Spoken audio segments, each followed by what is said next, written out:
Marami ang nagbebenta ng lupa sa bundok. Matapos ang mga hagupit ni Kaloy, Milenyo at Frank, mga lalaking bagyo, naging interesado kaming mag-asawang isakatuparan ng aming mga pangarap. Mangutang sa bangko, bumili ng lupa, at tumulong sa muling pagsasagubat ng kinalpong bundok ng kahirapan. Huwag ninyong itanong kung sino si Michael. Sa murang gulang, wala siyang alam sa interes niyo.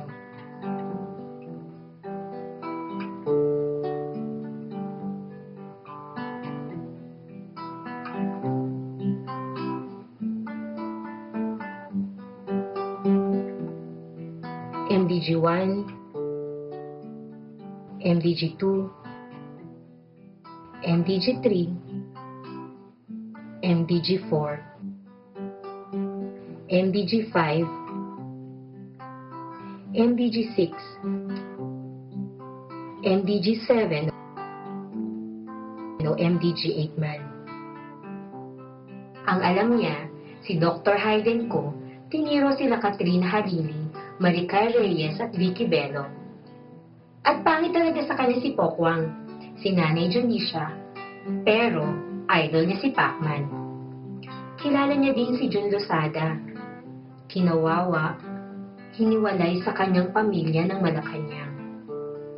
Alam niya ang tongpats, napanood niya ito sa TV at narinig sa radyo. Pero di niya alam kwentahin kung ilang sakong uling ang katumbas ng bukol.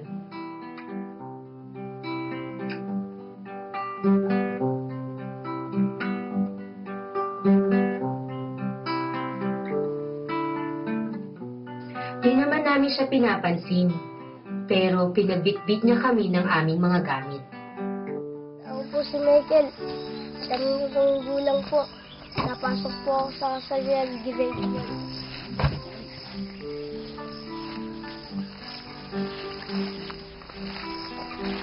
Ang dami namin magkapatid, ma'am, sir. 7 ba?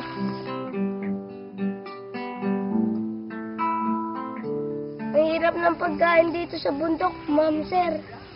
Kaya umabsent po ako ngayon kasi po wala pong baon. Wala po kaming bigas ngayon. Kagabi po, si nanay lang po ang kumain kasi po buntis. Nung nangalakal na lang kami, naglaga ng kamote. Kami magkakapatid.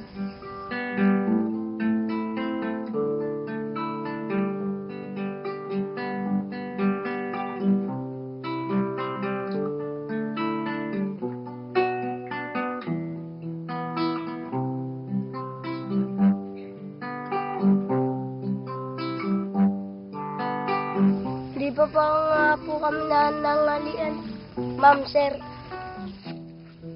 Michael, ang dal-dal-dal mo. Yayabatin ko yung dila mo. Para kang baka.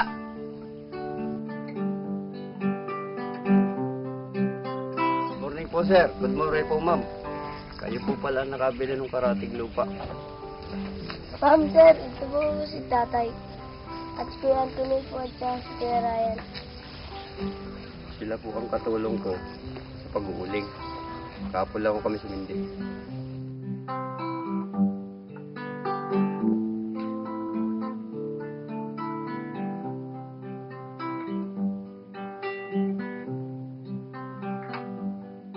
Ma'am, sir, dalawa na lang po kami pumapasok ni Kuya Jason.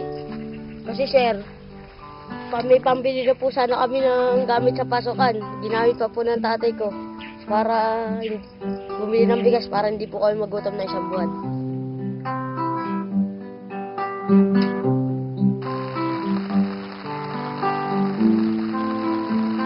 Ito po na si Kuya Jason. Napasok rin po to. Aso lang po ay giniputan po ng ma'am.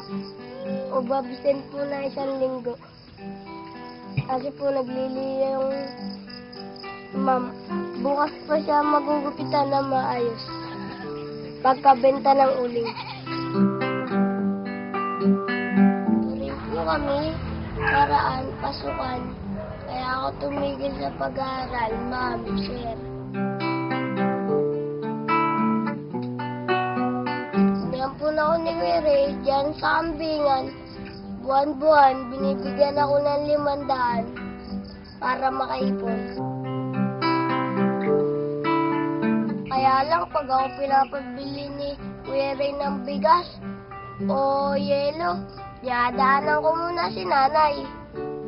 Gusto ko palagi kasama si nanay at maipo ang kapatid ko sa tiyan ni nanay. Ang likot ba? Lalo na pag naglalabas si nanay. Kaya lang, pag ako pinapalibis ni Kuya Ray, sa tanghali, pinapabili ng sigarilyo. Nakakalimutan ng utos si Kuya Ray, kakapanood ang wawawi. Namimigay sila ng pera dun, ma'am, sir. Ang yaman ni William ba? Pag ako pinapalibis ni Kuya Ray, pinapabili ng gas o bigas. Pagkatapos mangumpay, niatay ko na si Santino. Gusto ko kasi si Santino. Magaling mag-magic galing kay bro. Yun, pinalayas ako ni Kuya Ray.